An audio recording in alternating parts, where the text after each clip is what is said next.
घर खरीदना एक सपना होता है सबका और हर कोई चाहता है कि मेरा लाइफ में खुद का एक घर हो। तो 90% लोग घर लेने के लिए होम लोन लेते हैं। अब होम लोन ये एक बहुत बड़ा चक्रव्यूह है क्योंकि इसमें बहुत सारे बैंक्स हैं, बहुत सारे प्राइवेट बैंक्स हैं, बहुत सारे गवर्नमेंट बैंक्स हैं, बहुत सारे एनबीएफसीज भी हैं, जहाँ पे आपको ये डिसाइड करना होगा कि कौन से बैंक से आपको better rate of interest, better overall funding, पूरे लोन टेन्योर के लिए क्या आपको बेटर सर्विस मिलेगी, वो सब कुछ आपको पैरेलली देखना होता है। बट बहुत सारे लोगों को ये पता न होने की वजह से वो गलत लैंडर चूज कर लेते हैं, गलत बैंक से फंडिंग ले लेते हैं, जिनको प्रॉब्लम फेस करना पड़ता है पूरे लोन टेन्योर के लिए। तो बेसिकली अगर आप इस वीडियो को देख रहे हैं तो मेरा पर्पस सिर्फ ये है कि मैं आपको उसके बारे में एग्जैक्टली डिटेल्स थोड़ा आपको पहुंचा पाऊँ कि क्या आपको एसबीआई में फैसिलिटीज मिलेगी, क्या आपको क्राइटेरियाज होते हैं, क्या रेट ऑफ इंटरेस्ट रहेगा, क्या ओवरऑल प्रोसेसिंग फीस रहेगा। तो वो सारी डिटेल्स आपको इस वीडियो में मिल जाएगी। तो लोग सबसे ज्यादा एसबीआई को इसलिए प्रायोरिटी देते हैं, फर्स्ट ऑफ ऑल ये गवर्नमेंट बैंक है, सेकेंड थिंग कि ये सबसे ज्यादा ट्रस्टेबल लगती है क्योंकि स्टेट बैंक ऑफ इंडिया ये एक ब्रांड से ही लोगों को थोड़ा सा ट्रस्ट इस पे हो जाता है। पैरेलली लोगों को ये लगता है कि कुछ अच्छी खासी लिवरेजेस में मिलती होंगी bank state bank of India में। लेकिन अगर आपने कोई गलत लैंडर चूज कर लिया, कोई गलत बैंक से अगर आपने डिसबर्समेंट ले लिया, तो उसके बाद आपको पूरे लोन टेन्योर को प्रॉब्लम फेस करनी पड़ती है। तो सबसे पहले तो हम ये देखते हैं कि एसबीआई होम लोन ही क्यों, क्योंकि ये सबसे अच्छा रेट आपको दे देता है हैज़ पर द सिविल, कि आपका सिविल का स्कोर क्या होता है। क्योंकि आज के टाइम पे सबसे ज़्यादा इम्पॉर्टेंट है आपका सिविल का स्कोर। अगर आपका सिविल स्कोर अच्छा नहीं हुआ तो बड़े से बड़ा बैंक और छोटे से छोटा बैंक कोई भी आपको बेटर रेट, यानी कि उस बैंक का सबसे डिसेंट रेट आपको नहीं दे पाएगा, क्योंकि बैंक आपके सिविल स्कोर के बिहाफ पर ही रेट आपको मिलता है। क्योंकि बैंक उससे आपकी लॉयल्टी देखता है कि अगर आपने कोई भी पास्ट में लोन लिया है तो क्या आपने उसके अकॉर्डिंग अपनी लॉयल्टी दिखाई है ईएमआई पे करने के लिए।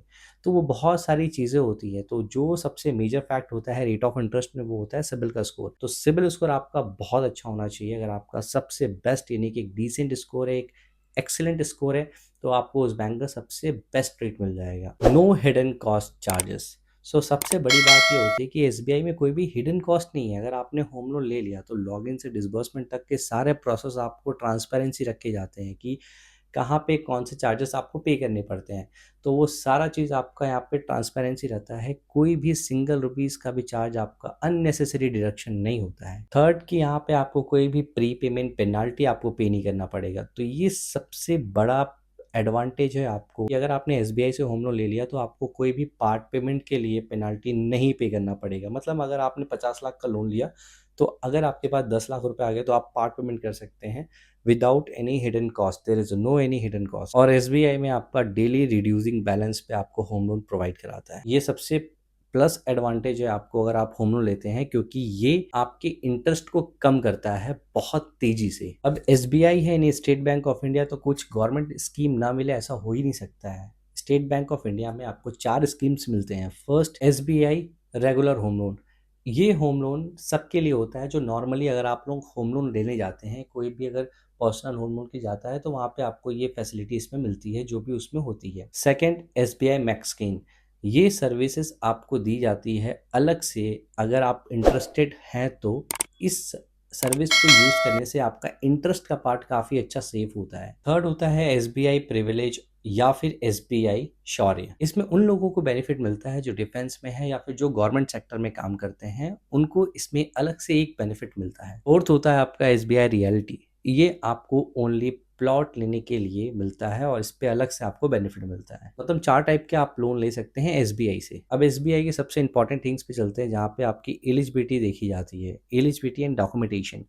एलिजिबिलिटी क्राइटेरिया जो होता है उसमें 21 से लेकर 75 ईयर तक की एजेस को कंसिडर किया जाता है और ये दोनों के ही प्रोफाइल पे लोन कर देते हैं, चाहे आप सैलरीड हो चाहे आप बिजनेसमैन हो। देन अगर आपका सिविल स्कोर 750 से अबव है तो आपके लिए प्लस पॉइंट है, क्योंकि इसमें आपको रेट काफी अच्छा मिल जाएगा। और एक बार आप कमेंट करके जरूर बताइए कि आपका एक्चुअल में सिविल स्कोर है कितना। अब हम बात करते हैं कि एसबीआई में प्रोसेसिंग फीस कितनी लगती है। तो देखिए यहाँ पे बहुत सिंपल कैलकुलेशन में आपको थोड़ा सा दिखा देता हूँ बाय द वे।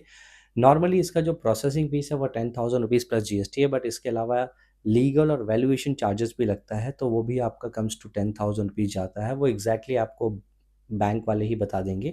बट अगर आपको इंश्योरेंस के लिए बोला जाए तो यहाँ पे इंश्योरेंस मैंडेटरी नहीं है। आप इंश्योरेंस चॉइसेबल होता है, वो है एज पर द आरबीआई पॉलिसी। आपको इंश्योरेंस दिया नहीं जाएगा। अगर आप अवेल करना चाहते हैं तो डेफिनेटली आप अपने एंड से इंश्योरेंस का पार्ट ले सकते हैं। अब यहाँ पे मैं आपको कुछ बेनिफिट बताऊंगा जहाँ से आपको काफ़ी अच्छा रेट मिल सकता है।